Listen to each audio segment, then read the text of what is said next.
Bárbaro. ¿Todos están escuchando bien? Sí, sí. Sí, sí. Sí. Perfecto. Ahí sí, Sí, ya profe. estoy guardando. Ya estoy grabando, perdón. Bueno, un poco lo de genética y salud tiene que ver porque, digamos, la genética ayuda a explicar lo que nos hace único, o por qué los miembros de una familia tienen rasgos en común, por qué algunas enfermedades como la diabetes o el cáncer se relacionan con un factor hereditario, la importancia de conocer nuestros antecedentes de salud familiar para mantenernos sanos, por qué hay que llevar el historial de salud familiar a una entrevista médica. Vale la pena conocer sobre la salud integral y las enfermedades genéticas, ya que contribuye a entender y tomar buenas decisiones sobre salud. Por esto tiene que ver con esto que yo les planteaba. ¿Con qué lo relacionan? O qué, digamos, cuando uno habla de genética, ¿qué es lo primero que se le viene a la mente en cuanto a por ahí sentirse atravesados por alguna patología que hayan escuchado hablar o por alguna cuestión que hayan vivenciado a nivel de salud personal o familiar? ¿Qué piensan ustedes cuando hablamos de genética? Yo, por ejemplo, perdón que no tengo la cámara, estoy yendo a buscar a los chicos. Yo, por ejemplo, de mi marido que se operó de las caderas, viene hereditario del padre, del abuelo, y por ejemplo la pediatra ahora me pidió unos estudios para que le haga a mis hijos, por ejemplo, para que lo puedan ver ahora. Bien, y él, o sea, ¿en qué consistía él? ¿Qué problema tenía a nivel de cadera? Y de artrosis. Ajá. Entonces, todos tuvieron operación. Ajá. Bien, o sea que lo asocian con algún factor genético, algo en el mapa genético relacionado con el riesgo de desarrollar una artrosis. ¿Siempre se dio en los varones o no hay miembros? No, los varones. Los varones. Siempre. Sí. Bien, ¿alguien más? Sí, yo tengo vitiligio y hipotiroidismo, y mis glóbulos rojos son más pequeños, del tamaño normal, por ser de descendencia de Mediterráneo, no me acuerdo qué más, pero es por genética ya. Ajá, ajá. Y yo esa se llama la anemia del Mediterráneo. Yo tengo esa. Exacto. Ajá. Sí, pero yo hice un tratamiento de 3 meses y después ya no hace falta volver a hacerlo. Porque Claro, de por vida ¿Qué va a es ser eso? así. Yo también, son los descendientes Es que el vienen de Italia, Claro, de parte del Mediterráneo, no de parte del Mediterráneo, específicamente claro. de Italia. Bueno, yo porque Y los glóbulos rojos son muy pequeños. sí, es lo que me Son más pasaba a mí, chiquitos de los demás. de lo normal, claro. Sí.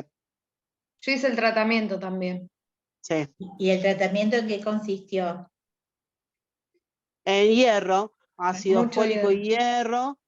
hierro. A mí, por ejemplo, me dieron tratamiento de 3 meses y vuelta a control. Se aumentó la cantidad de glóbulos rojos, pero no se aumenta el tamaño. Es Está para que bien. no baje la cantidad de glóbulos rojos.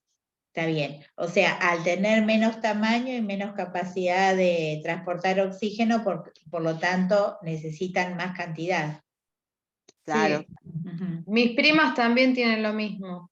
Bien, así que es... Sí, mis hermanos somos 5 y también tenemos todo lo mismo. Está bien, hay un factor bien marcado genético. Sí, sí. Una sola tuvo anemia, ¿cómo es la más grave?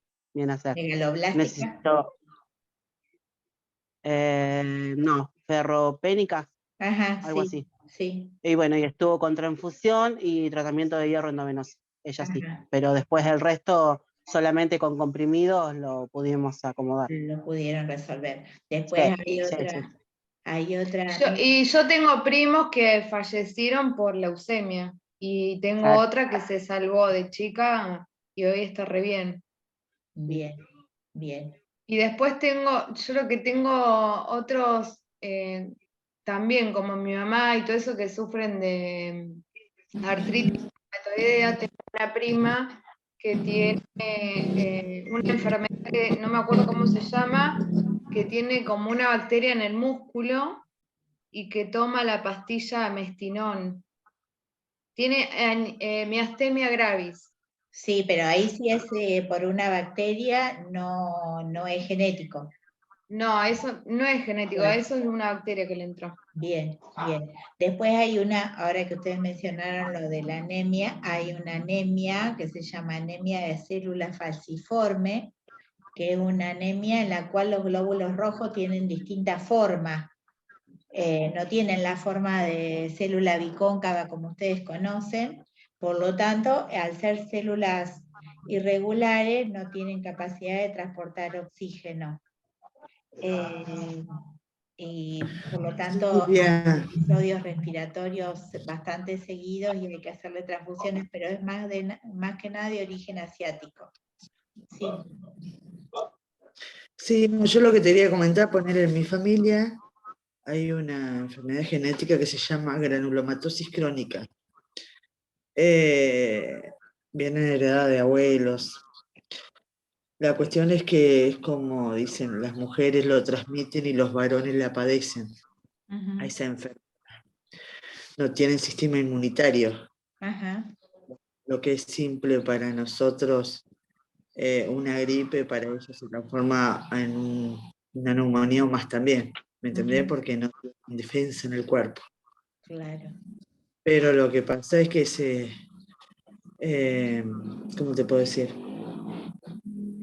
Desde muy pequeño empiezan con muchas infecciones continuas. Sí, afecta lo que es el sistema linfático. La médula ósea. Y la única forma es hacerle un trasplante de médula ósea. Pero esto conlleva también a muchos riesgos y también en qué estado está el paciente a la edad que llegan, ¿me entendés? Porque normalmente llegan a los 17, 18 años que no tienen chance de hacerse un trasplante porque ya su cuerpo viene muy deteriorado. Entonces no saben si pueden llegar a alcanzar al trasplante. Ajá. Pero bueno, es así. Bien. Yo lo veo más por lo genética en esa parte, también lo que es celular. Oíste que a veces también te dicen que genética lo que son enfermedades psiquiátricas. ¿Me entendés? Sí, con respecto a lo que es psiquiátrico, por ejemplo, lo que es de salud mental, bien. Lo que es de salud mental, si es un trastorno de salud mental en el cual hay una deficiencia de un neurotransmisor, hay el aumento de liberación de un neurotransmisor o la disminución de neurotransmisor, o sea, que haya un cuadro anatómico que explique la enfermedad, es decir, cuando nosotros vivimos en las distintas partes del cerebro, que está el lóbulo prefrontal, que se lo relaciona con ciertas patologías mentales, entonces ahí sí puede haber un ligero factor genético. A mí me dijo la psiquiatra de mi mamá era esquizofrénica. La esquizofrenia se hereda. O se subdivide. ¿Me entendés? Entonces, no sé en qué irá eso tampoco. Claro, lo que pasa que lo mismo cuando mencionábamos recién lo de diabetes y lo de cáncer. Hay una predisposición ¿sí? Una predisposición a desarrollar una enfermedad que no quiere decir que la enfermedad se manifieste, porque el ser humano integralmente es la combinación de la genética, de los hábitos y del medio ambiente. Por lo tanto, no siempre se van a manifestar. Es decir, que esté la predisposición no quiere decir que siempre se pueda llegar a manifestar. A mí hace unos años, nosotros tenemos un problema de tener piel muy blanca y mi papá tuvo cáncer de piel, falleció de cáncer de piel, y hacernos estudios, porque tenemos esa predisposición al cáncer de piel y con el sol y todo eso. Nunca me la hice. Por Twitter eso, que por por eso está bueno plantearlo en las entrevistas médicas, en las entrevistas clínicas y demás, porque por lo menos se puede ir observando a tiempo. Digamos, ya hace lo mismo para cuando hay antecedentes en la familia de todo lo que es cáncer a nivel de intestino o a nivel de digestivo. Bueno, Entonces, pero entonces siempre se hacen estudios para, detectar cualquier patología a tiempo. sí, no, yo te entiendo, pero el tema de cáncer pues, en mi familia fue muy, si no era cáncer de huesos, si no era de pulmón, si no era de piel, si no, viste, como todo muy predominante. Entonces en esas cosas, viste, que uno trata de no pensarlo. Sí. Y sí, Uno ve la salud de cada en mi uno, familia hay aunque muchos que fallecieron con cáncer también. por No sé eso. si es genético o qué, igual que la diabetes, también hay, de la parte de mi mamá son muchísimos.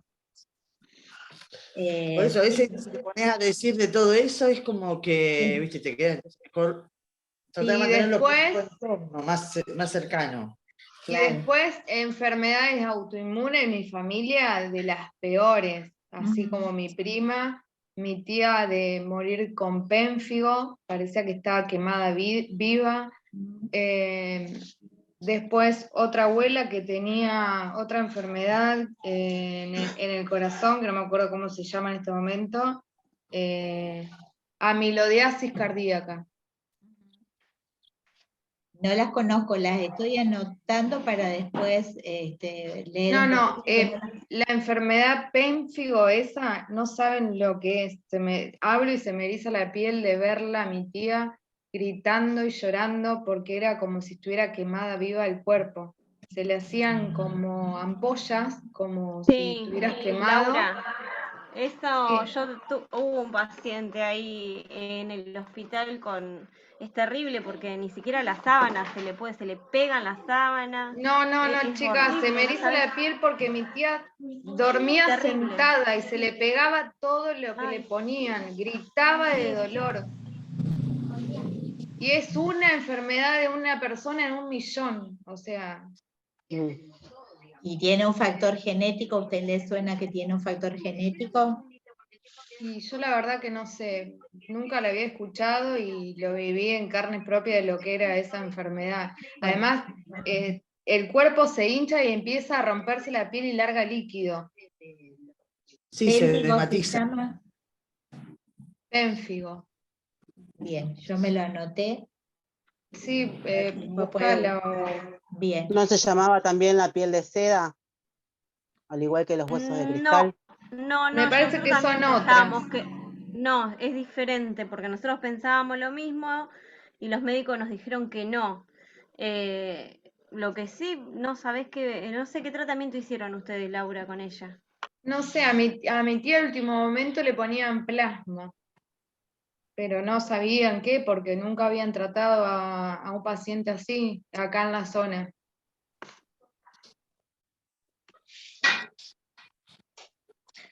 Bueno, después ahora ¿Fue el la único caso en la familia igual?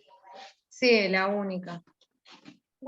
Y pregunto, ¿lo sufrió siempre o apareció en No, ella, yo creo que fue el estrés tan grande que ella sufrió de que le robaron y a raíz de todo eso se empezó como a hacer mucho la cabeza, a ponerse mal y un montón de cosas.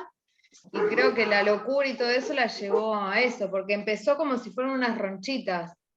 Ah, Y mira vos. después, de repente, y corticoide también le daban. Claro.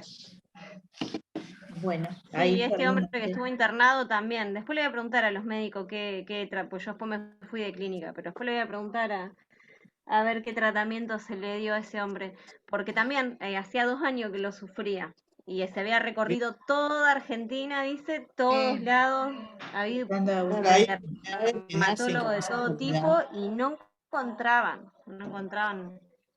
Bien. qué hacerle. Pero después voy a preguntar al final qué pasó con eso.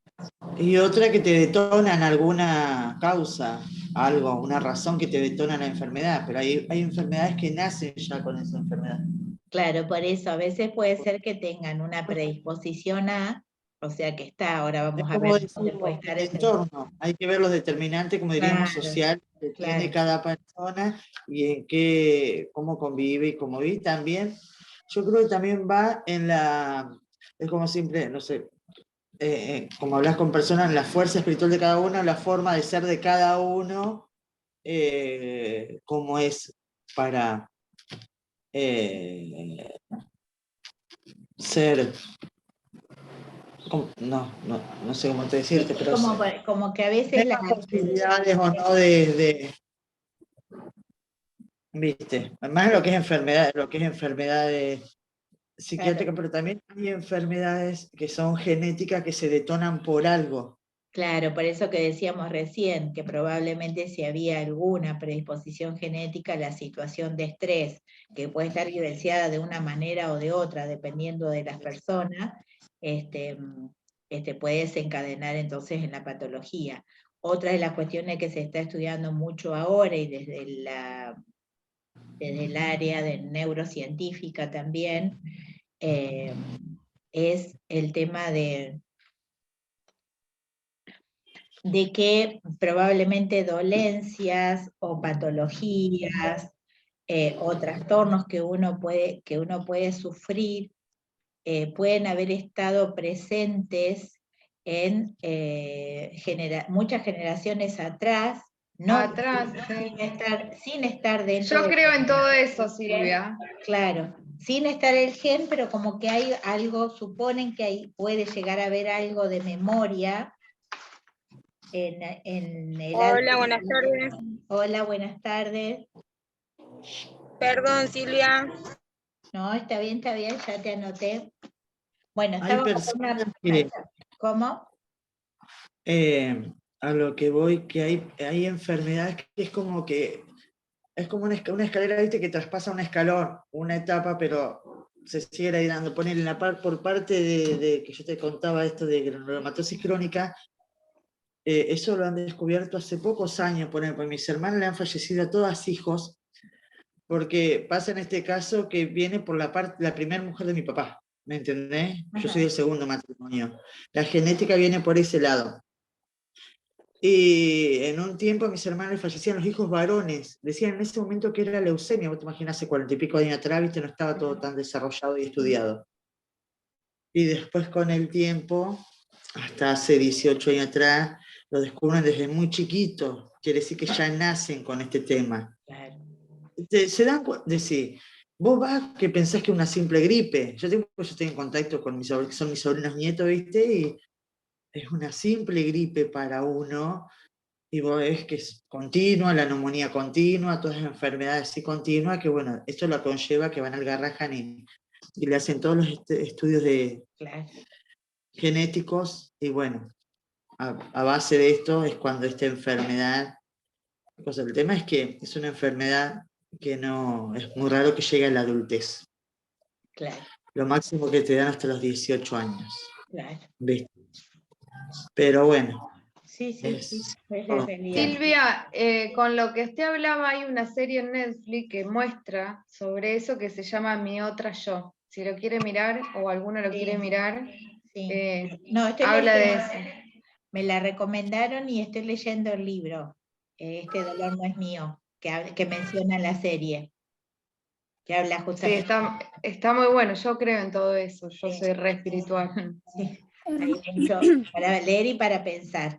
Bueno, acá, bueno, ¿se acuerdan que retomando el tema anterior, retomando el tema de la reproducción, recuerden que nosotros hablábamos de 2 células haploides porque tenían un solo cromosoma, no tenían un par, o sea, tenían 23 cromosomas, tanto los espermatozoides como el óvulo. Esas 2 células, tanto el espermatozoide como el óvulo, se formaron por un proceso llamado meiosis. O sea, la meiosis es un proceso de duplicación celular, pero que da lugar a 2 células con 23 cromosomas cada uno. Cuando se produce la fecundación y se forma el cigoto, la primer célula ya hay una combinación del cromosoma del óvulo con el cromosoma del espermatozoide, formándose entonces los 23 pares de cromosomas. Con la Silvia, particularidad, sí. pasamos a otra diapositiva porque quedamos en la primera nomás. Sí, yo la pasé, ¿ustedes no la están viendo? No, la primera yo. No, sí, la primera, sí. Silvia, ahí dio la misma respuesta de fecundación de 15 ayer, decía la semana pasada. Sí. Espere, ¿ahí la ven? No, No, sigue la primera. Genética y salud. Bueno, estamos en la primera entonces. No, ya pasé a la segunda, ¿ve? Pero sí. No. Ah, no, veo la primera nomás, donde están los signos de ADN y esas cosas.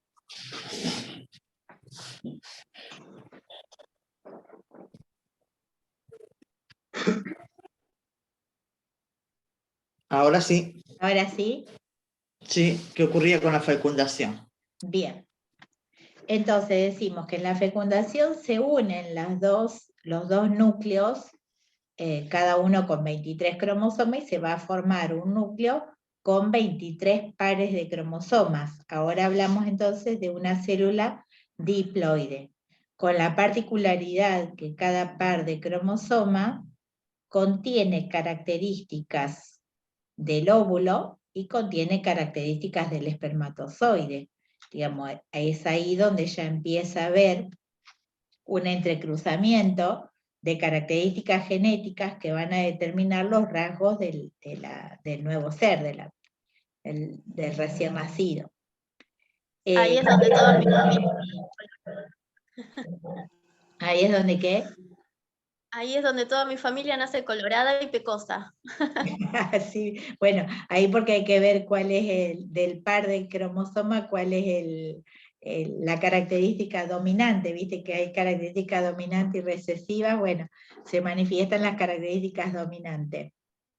Esa célula que nosotros inclusive vimos que después de la fecundación va pasando a ser 4 células, 8 células, 16 células, bueno, esas divisiones van a cambiar ahora, en vez de ser por meiosis, como en el caso del testículo y el ovario, ahora van a ser por mitosis. O sea, solamente no les voy a que ustedes aprendan todas las fases de la mitosis y la meiosis, solamente que sepan cuál es la diferencia principal en los dos mecanismos de multiplicación celular.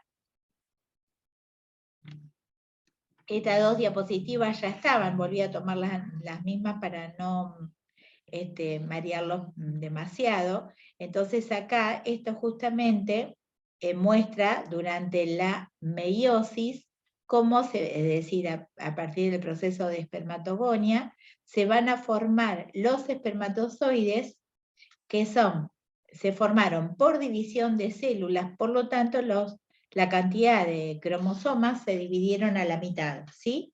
Quedando cada espermatozoide con 23 cromosomas, no 23 pares. Después, en el caso del óvulo, lo mismo. Ya tenemos una célula germinal que tiene 23 pares de cromosomas. Siempre se las reconoce, las células diploides se le pone 2N y a las células haploides se le pone N sola. Entonces, fíjense en que en esta etapa de crecimiento y maduración, ese ovocito 2N se va a dividir en 2 con N cada uno, ¿sí? En esta etapa, esto se llama meiosis, y en esa meiosis se va a formar el ovocito, que da lugar al óvulo, que va a tener 23 cromosomas.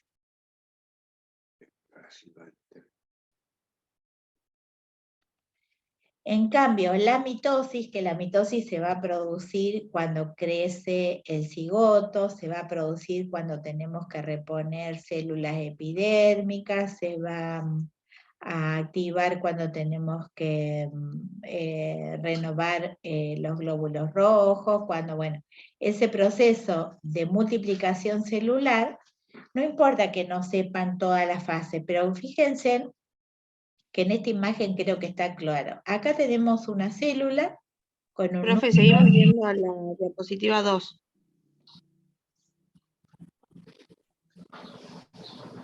Ahí sí. No sé por qué me aparece como que estoy poniendo pausa y no sé dónde toco la pausa. Te hago una pregunta, Silvia. Sí. ¿Viste los chicos con síndrome de Down que tienen 22 pares o no? ¿O es al revés? No, ellos tienen 23 23 pares tienen y normalmente. tienen una trisomía en el par 21. En vez de tener un par, son 3. Está bien, está bien. Así como ¿ves? No sé por qué se pone en pausa. Así como el síndrome de Down, el síndrome de Edwards tiene una trisomía en el par 18. Eso ya, desde que se formó la primer célula, ya está así. ¿Ya se toma como genético? Sí, eso es genético. Eso es genético, no tiene solución. Pero, porque no, viste que a veces hay familias que no tienen ningún antecedente de tener una persona con síndrome de Down, ¿me entendés? No, O también pero repercute. está bien, genético no quiere decir siempre que se transmite de una generación a la otra, sino genético es que está en los genes, está la información en el cromosoma. Está bien. Hay un Yo pensé factor. que era más genético por ese tema, se transmitía de No. una generación. Tanto lo que es síndrome de Down, lo que es síndrome de Edwards, y me parece que el otro era síndrome de Turner, tiene una relación directa con la edad de la mujer. O sea, la curva de riesgo a partir de los 35 años es bastante marcada, sí, con respecto al riesgo. Eso le iba a decir. Es decir, no quiere decir que toda mujer de mayor de 35 años va a tener esa posibilidad, pero hay un porcentaje. Hay como un mayor. No, porque es la memoria de la genética. Queda dentro de uno de los cromosomas, de los pares de cromosomas, queda una memoria genética. Pero no significa que haya existido anteriormente en la familia. Porque viste que hay mujeres que a los 40 años tienen familia y nunca les ha pasado, pero es según también.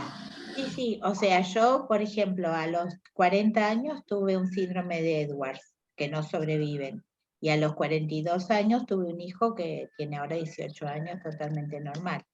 Eso no quiere decir que eso se dé siempre. Exactamente, pero he visto en casos, por eso mismo te digo también. Claro. Lo que sí, eso, por ejemplo, se detecta, viste que se puede hacer el estudio genético antes de los 3 meses Pero ¿No es por el ombligo, Silvia? Sí, se hace una punción y se extrae. Claro, una punción. Se extrae placenta y ya ahí se detecta si hay una enfermedad genética, pero lo que pasa es que es saberlo nada más porque no se puede hacer nada. O sea, un síndrome de Igual hoy por hoy la edad, hay gente que con 40 y pico de años tiene familia. Antes como que no era tan así. Te decían que hasta los 40 o 39. En su momento mi mamá a los 39 decían que era de riesgo. Yo creo que el factor de riesgo con la edad me parece que está siempre, nada más que por ahí se detecta a tiempo. Cuando hablamos de riesgos, lo que es genético ya está determinado. Por pero a ahí veces el riesgo de alguna cardiopatía o eso que si se detecta a tiempo se puede tratar antes del parto. A veces en las ecografías no te sale todo, porque ponerle a mi sobrina, el nene nació, no se le alcanzó a desarrollar la parte delantera del cerebro, delante del cerebro, la frontal, y entonces los ojos no desarrollaron, claro, en la ecografía veía que tenía un ojito cerrado, todo, pero se dieron cuenta cuando nació. ¿Y que era una ecografía común o una ecodoppler? No, una ecografía común hace 23 años atrás. Claro. Claro, ahora se hace la translucencia y se hacen los ecodopplers. Claro. Y tenés las 4D que sale todo. Claro, aparte viste que te dan todas las dimensiones. Sí, yo pensé con los míos. Claro. Sí. Pero bueno, viste que hay ecografía que la ve y si no está todo bien, y viste, la sorpresita viene cuando nace. Claro. ¿Viste? Sí, pero ahora es cierto que las Los estudios de Está diagnóstico. todo muy avanzado. Sí, Sí, es cierto eso. por los años fue Pero avanzando mucho. en algunos casos, ya les digo, lo que es genético a veces es saber, porque no hay mucho por hacer. Solamente No, es es estar abortar o preparado. con embarazo. Claro, y tengo no un- siempre salen las enfermedades genéticas, porque por ejemplo, la bebé que yo les había contado sobre síndrome de Moebius, a ella lo único que se le veía en las ecografías hasta la 5D fue su piecito bot, que es el piecito con una curvatura hacia adentro del pie derecho. Lo Ajá. único que se veía, que eso decían que podía ser estético, en edad de desarrollo se podía enderezar y se usa una botita ortopédica y demás para poder enderezar su piecito. Claro. Pero lo que es síndrome de Moebius no se vio hasta el No se momento vio, de claro. nacimiento. No, cuando ella empezó a hacer depresiones respiratorias, ahí empezaron a buscar el por qué eran las depresiones respiratorias. ¿Y por qué eso? Te pregunto, ¿por qué hacían las depresiones respiratorias? Porque al no tener desarrollado los pares craneales cuarto y El quinto, centro de la respiración estaba alterado. exacto, Claro. exacto, se encuentra alterado el centro de la respiración y también que no desarrollan la movilidad ocular lateralizada, sino que solamente desde arriba y hasta abajo. Ajá. Y tampoco, bueno, producen habla. Sí, sí, sí. Y están de por vida con traqueotomía, pueden usar aire ambiente con ayuda de una cánula para usar aire ambiente, pero eso es todo rehabilitable. Eso es lo bueno que tiene el síndrome en sí. Ajá. Así que Pero eso continuamente la no. asistencia respiratoria tiene que ser permanente. Sí, hasta los 7 años más o menos le dijeron que iba a ser 24/7 dependiente de un respirador, que ella tiene concentrador en la casa, por eso yo el otro día le decía del agua destilada que se usa para el humidificador.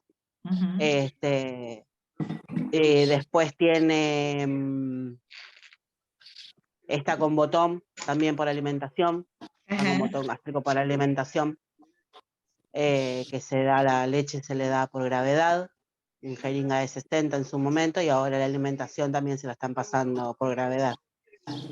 ¿Y qué alimentación le pasan? Alimentación, por ahora se le estaba pasando una fórmula que no me acuerdo cómo se llama, más papilla de calabaza. Ajá. Bien procesada, que quede más bien líquida, y la toleraba re bien. Ah, bien. Y después ¿Qué juguitos edad de tiene, frutas y Caro? demás. 2 añitos. Ah. Es muy conocida en Junín igualmente, Cielito, porque se hicieron muchas campañas para poder ayudarlo a los padres y poder Sí. ayudarlo. Yo vi las Sí, sí. campañas. Sí, En Instagram está como Soy Cielito. soy Cielito, es una genia. Mi Sí. vida. Es una genia, sí, Mi sí. vida. Y también hay una nenita que son amigas las madres en Baigorrita, Sí, también con Pero síndrome acá de en Moebius. Junín ella es la Claro. única, ¿no? Porque yo otra persona Acá en Junín, así, sí. sí, es la única, Sí. me parece. Sí, la nena de Baigorrita no la conocí, pero sí, la mamá o la abuela creo que venían siempre al hospital Bueno, ella ya está con aire ambiente, usa Ajá. solamente el concentrador para dormir. En ¿Por estado qué? de reposo, sí, para que sus También, músculos puedan descansar. Porque es más grande ella, me parece, ¿no? Claro, es más grande, creo que tiene ya 7 años. Sí, no sé Y cuándo. después hay una nena, Virginia Trinidad, que es de Buenos Aires. Esa nena ya tiene 12 años, si ustedes la ven, y ya hoy por hoy está empezando hasta a caminar. Ah, Caro. Sí, ¿Por qué por gravedad y no usa bomba de alimentación? Una Vic. porque no es necesaria, porque como la tiene la alimentación a horarios como si fuese desayuno, almuerzo, merienda y cena, se le pasa esa cantidad y no le es necesaria la bomba. Ah, mira. Porque yo, Sí. a ver, he visto también que a una nena más grande, pero que sí o sí se le pasaba o sea, tenía como regulado los horarios, pero sí o sí iba con Vic, con alimentación por Vic. Claro, claro. Pero a ella, por lo menos por ahora, tanto la nena que vos Nutri decís, como la Caro, pediatra. Sí, La nena que vos decís tiene movilidad, o sea, camina y sí. eso. No, No te caminar no. escuché por eso, perdona. No, Y caminar bueno, no. ah, Caminar todavía no, porque no, pues hasta no que a ella escuché no todo, puedan por eso. destetarla, claro, hasta que no la puedan destetar completamente del respirador, que ella pueda estar con aire ambiente en el tráqueo, no la dejan caminar en sí. Sí la tienen sentada ahora, más tiempo sentada, sí ella empezó a rolar en el piso, y nada, interactúa muy bien con el resto, así que es una vaga terrible. Bueno, No había escuchado, por eso te pregunté, con los chicos se complica. Sí, en Junín es el único caso de síndrome de Moebius. Sí. bueno, más que interesante. Bueno, además esto de conocer de qué manera la familia se va, digamos, como organizando para conseguir los recursos y tratar de digamos, dentro de lo que ellos pueden hacer o pueden recibir todo lo que necesitan, cómo la familia se va planificando y que además tienen que organizarse en función de ayuda, porque lo que es salud pública, estos casos generalmente no están atendidos como corresponde. Sí es cierto que muchos de ellos, cuando ustedes hablaban hoy, creo que no me acuerdo si mencionaron de esta nena o quién, que el Garrahan es el mejor lugar, creo que tenemos en la Argentina con respecto a lo que es el tratamiento de todas estas patologías, pero bueno, a veces hasta poder llegar al El Garrahan. Hospital Español, perdón Silvia, el Hospital Español de La Plata es el único hospital en la Argentina hoy por hoy que está tratando todas las enfermedades genéticas más avanzado que el Garrahan. Ah, mira vos, bueno. En la Ludovica también atienden muchas enfermedades genéticas. Te digo, pues yo traté una de mis hijas allá. Y bueno, pero hoy a por los hoy en lo que 15 son las años, enfermedades genéticas desconocidas, las está tratando el Hospital Español. El Hospital Español. Y de ahí, sí, si no tienen elementos o no tienen cama y demás, sí trabajan en conjunto con el Ludovica y el Garrahan.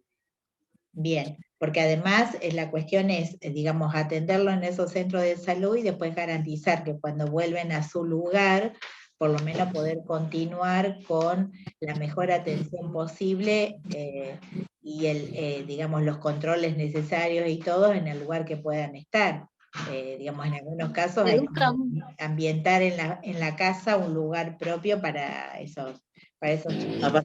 Ahí se educa mucho a la familia, o sea, Claro, ellos aprenden muchísimo, Sí. porque Sí, no hay muchas muchos veces recursos, muchos muchas recursos de veces saben más amparo y demás. que sí, muchas veces saben mucho más que nosotras, porque sí, yo con ellos sí. aprendí muchísimo, seguramente.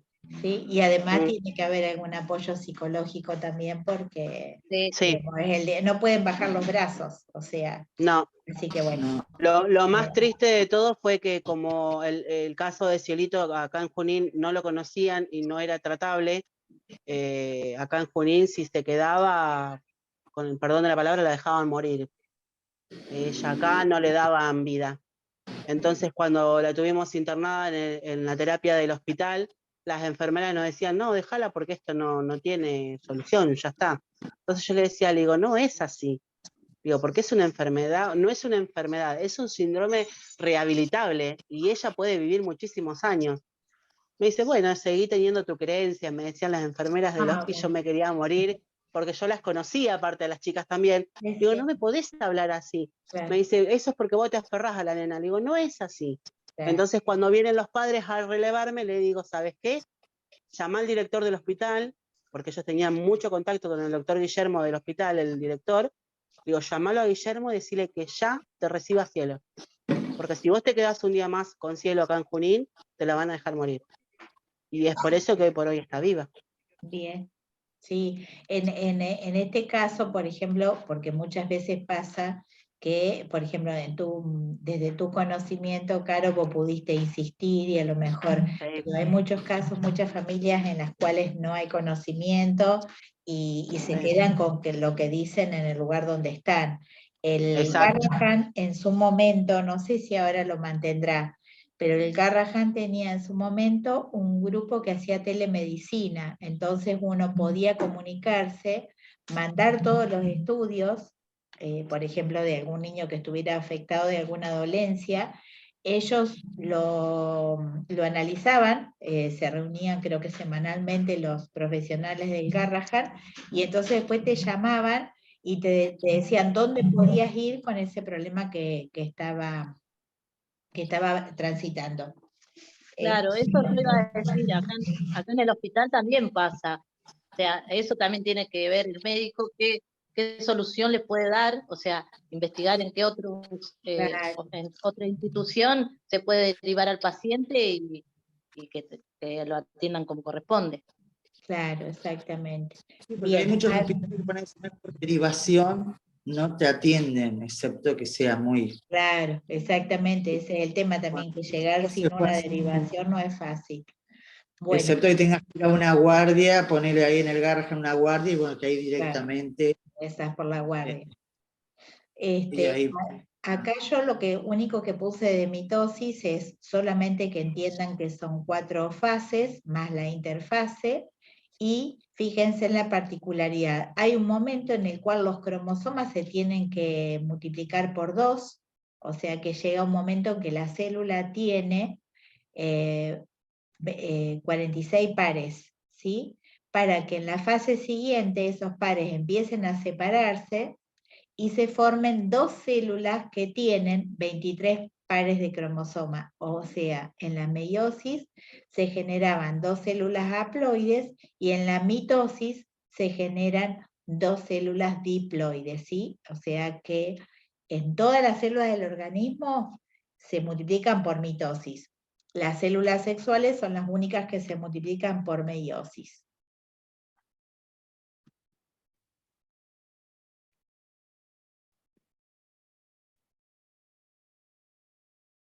Ahí están viendo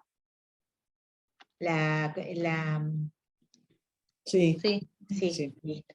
Bueno, ¿cuántos cromosomas poseen las células del cuerpo humano? Dijimos que son 23 pares.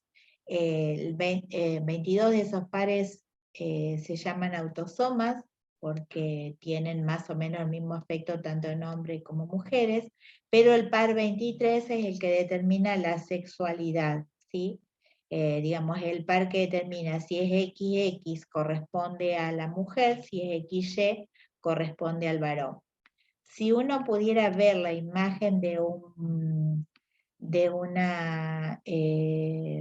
estudio genético que se hace sobre placenta, una amniocentosis creo que se llama, van a ver los pares de cromosomas así, digamos, tienen diferentes formas y ya... Discúlpame, Silvia. Sí. Yo en partes no te escucho, no sé si o le pasa al resto de los compañeros, se te corta.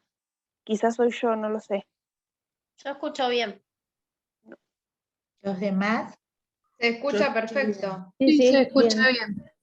Bueno, igual voy a tratar de hablar más fuerte y de hacer, a ver, más despacio en velocidad y más fuerte en voz. Bueno, entonces, esto les decía que acá, con esta imagen, ya en lo que es estudio genético de placenta, ya se detecta cuando hay una trisomía en el par 18 o cuando hay una trisomía en el par 21.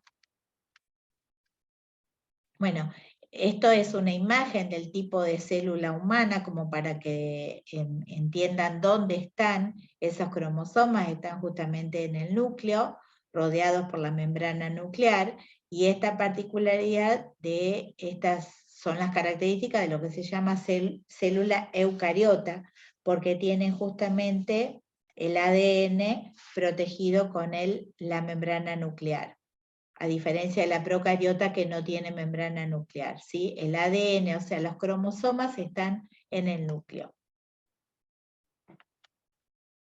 Entonces, acá vemos qué pasa con estos cromosomas, de cómo llegamos de estos cromosomas que están en el núcleo a entender qué es el ADN.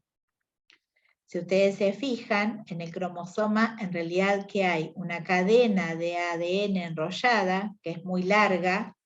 La cadena de ADN puede llegar a medir creo que medía entre 1,5 metros, 2 metros, y esa cadena de ADN, si uno la pudiera desenrollar, como están viendo acá, aparece esta estructura del ADN que es la imagen que ustedes suelen ver cuando se habla de ADN. Cuando se habla de genética o de ADN, aparece una doble escalera helicoidal, que es justamente la estructura del ADN.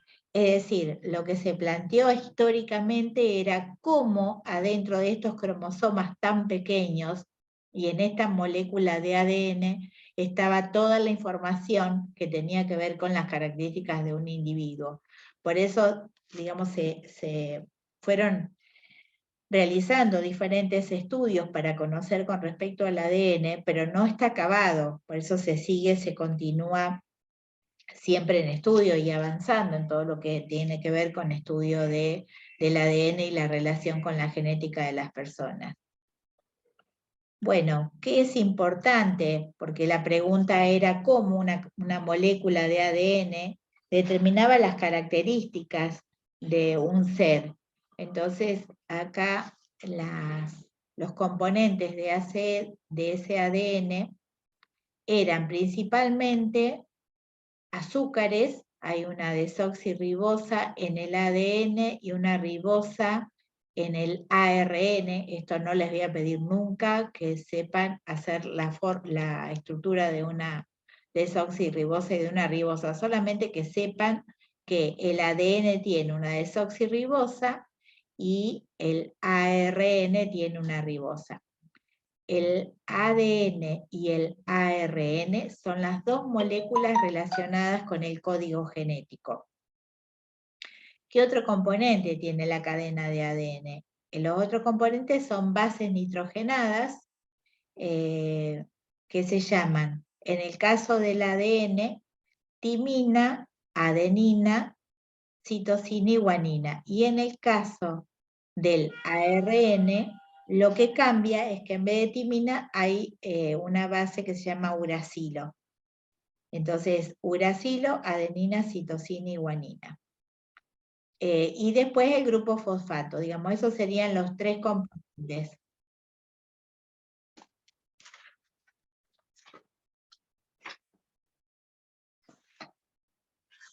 Los tres componentes entonces sería el grupo fosfato, el grupo azúcar, desoxirribosa o ribosa, y las 4 bases nitrogenadas. Timina, adenina, citosina y guanina, y en el caso del ARN, en lugar de timina, uracilo. ¿Cómo se forma esa cadena?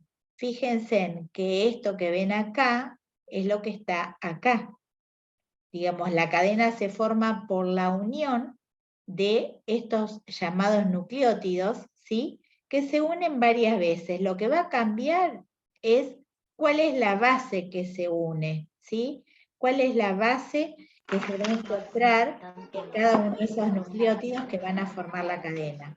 Particularmente el ADN es una doble cadena, por eso ustedes van a ver esa escalera helicoidal. No sé quién tiene activado el micrófono. Marcia. Marcia, ¿podés apagar el micrófono? Sí, se apretó sin querer. Está bien, no hay problema. Después, el ARN tiene una sola cadena, ¿sí? Hay otra diferencia. Entonces, una diferencia es que el azúcar del ADN es desoxirribosa y el azúcar del ARN es ribosa. Y que la base nitrogenada del ADN es la timina, adenina, citosina y guanina, y la del ARN, en vez de timina, es uracilo. Y que el ADN es una doble cadena y el ARN es una cadena simple.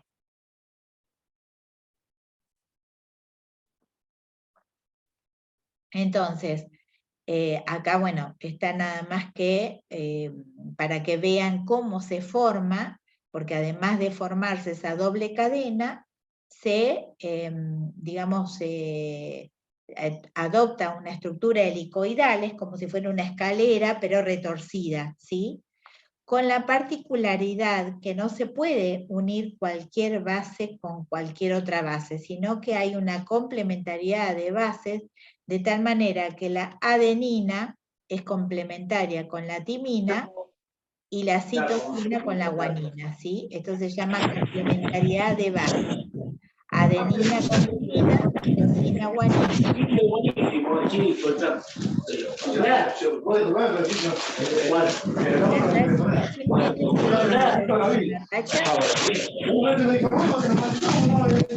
Lo puede silenciar usted, Perdón, Silvia. perdón. Ah, está No me bien, di está cuenta, bien. no me di cuenta.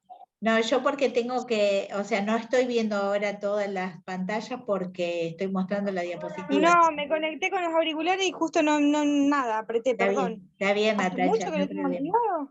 ¿Eh? No, recién. No, recién. No te preocupes. Entonces, la particularidad de estos peldaños del ADN es que siempre la adenina va a estar unida a la timina y la citosina a la guanina, ¿sí? Se llama complementariedad de bases, por lo tanto esos peldaños siempre van a tener esa particularidad. No interesa acá ni las estructuras de uno ni del otro, solamente están para nombrarlas, pero no interesa saber la fórmula de esas bases nitrogenadas, solamente los nombres. ¿Y qué características tiene entonces el ARN? Que tiene una sola cadena, que también se puede replegar sobre sí mismo, y que hay 3 tipos de ARN según la función que cumplen: el ARN mensajero, el ARN transferencial y el ARN ribosómico. Después vamos a ver cuál es la función de cada una. Entonces, los cromosomas están formados por ADN en un 15%, un 10% de ARN y el 75% de proteína. Acá después lo voy a acomodar porque se me corrieron las flechitas.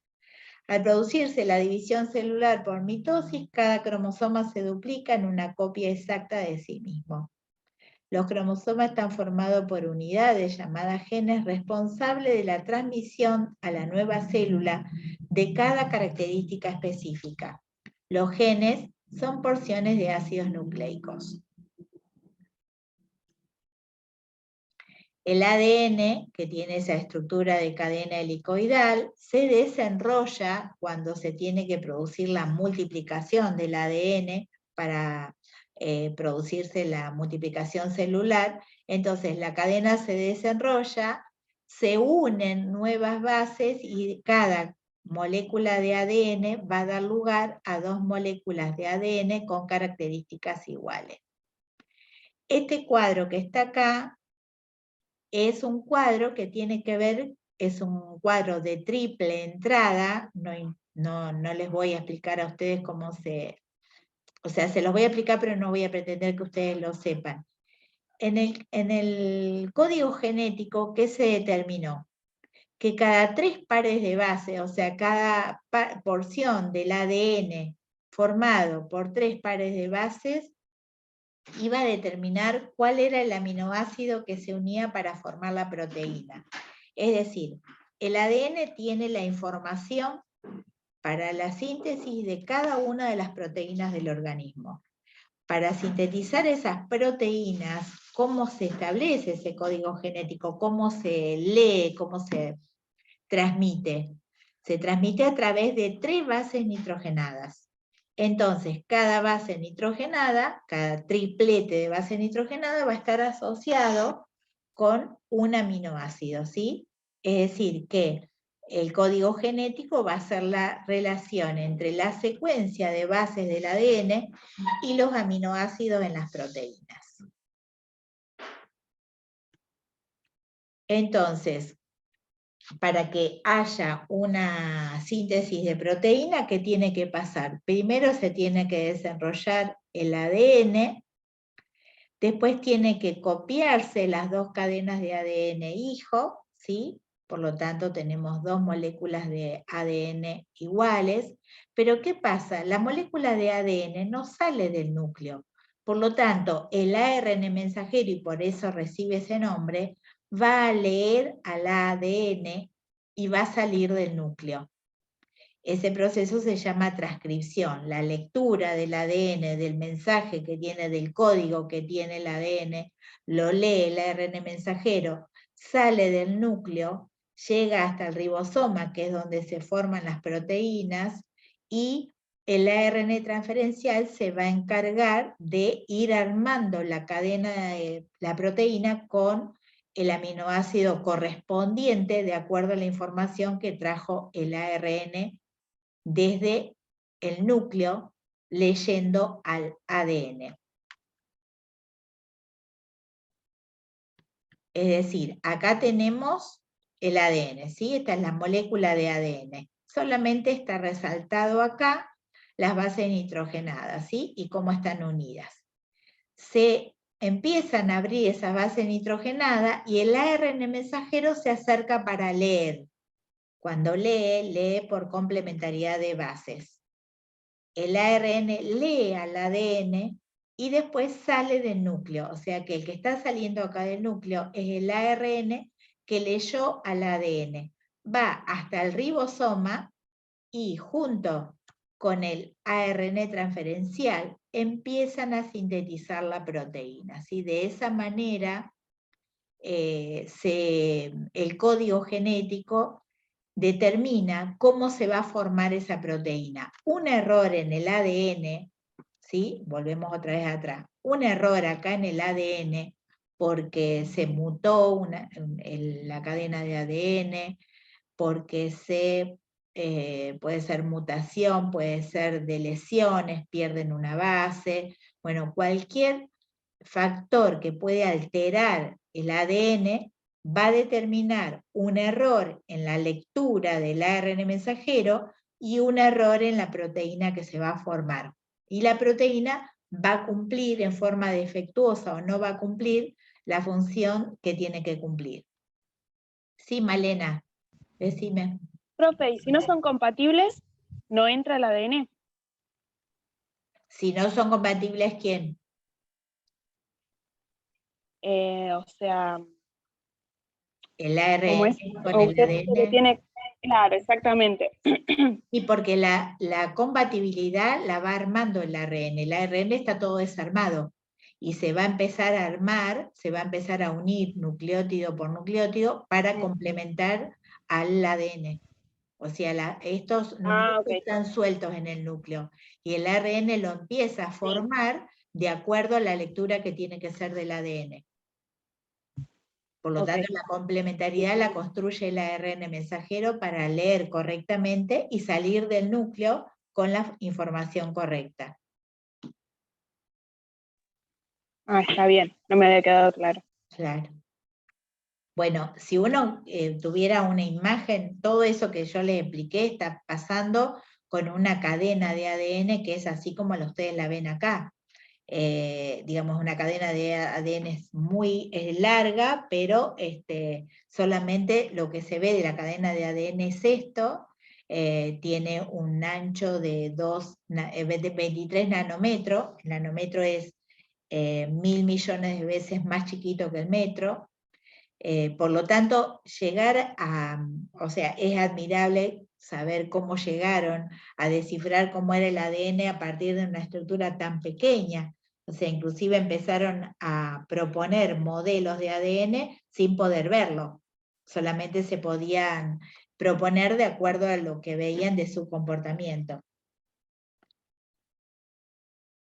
Entonces, digamos, la codificación de la herencia justamente es una cuestión que tenía que ver con poder entender qué pasaba con cada uno de esos gametos que nosotros vimos cuando vimos reproducción y fecundación, y poder entender cómo esos cromosomas que se unían iban a determinar toda la información genética del nuevo individuo, y eso fue el gran desafío cuando en el año 1904, cuando se propuso, no me acuerdo bien en qué año fue, porque acá está el nacimiento y muerte de Gamow, pero él empezó a proponer que había una codificación a partir de la molécula de ADN que tenía esas bases nitrogenadas y que esas bases nitrogenadas, valga la redundancia, fueron la base del código genético.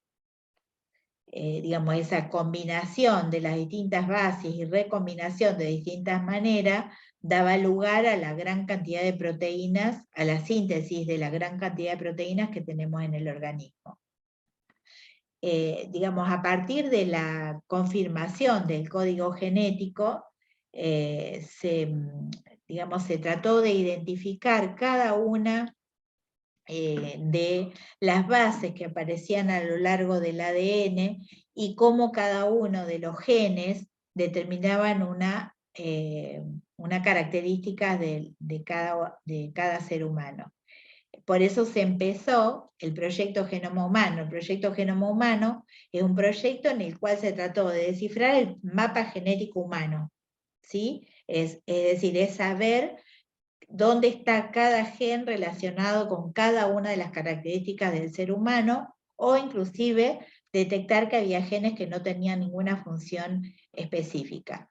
Pero el hecho de la secuenciación del ADN, que más o menos se terminó en el año 2003, tiene que ver con la regulación genética, con la función de las proteínas y la relación con diferentes patologías. Por eso tiene enormes repercusiones en medicina. El proyecto Genoma Humano se descifró, más o menos creo que se presentó en borrador en el año 2000, y en el año 2003 se presentó la secuencia definitiva. Es un proyecto muy caro, bueno, porque acá se plantea inclusive qué países lo abordaron, y a partir de eso cómo se fue logrando, porque fue un proyecto muy largo, muy caro, pero que terminó finalmente con concluir el genoma humano. Acá le hice una lista, no sé si alcanzan a ver, de algunas patologías que se relacionan con la genética. Acá, por ejemplo, bueno, una esclerosis lateral amiotrófica que habíamos nombrado la vez pasada, la enfermedad de Alzheimer, el cáncer de mama y de ovario, pero de tipo hereditario, la enfermedad, la fibrosis quística, después la hemofilia, que hablamos cuando hablamos de coagulación, nombramos la hemofilia. Bueno, hay enfermedades que por ahí no se conocen mucho. Acá está la anemia falciforme que yo les decía, la atrofia muscular espinal. Bueno, hay algunas patologías que se conocen, y algunas que son muy, muy raras y que no se conocen, pues no las conocemos tanto. Bien, eso más o menos es lo que les preparé yo. De todas maneras, como es un tema un poco difícil, si quieren, la clase que viene lo volvemos a revisar otra vez. Por las dudas, ustedes mírenlo tranquilo.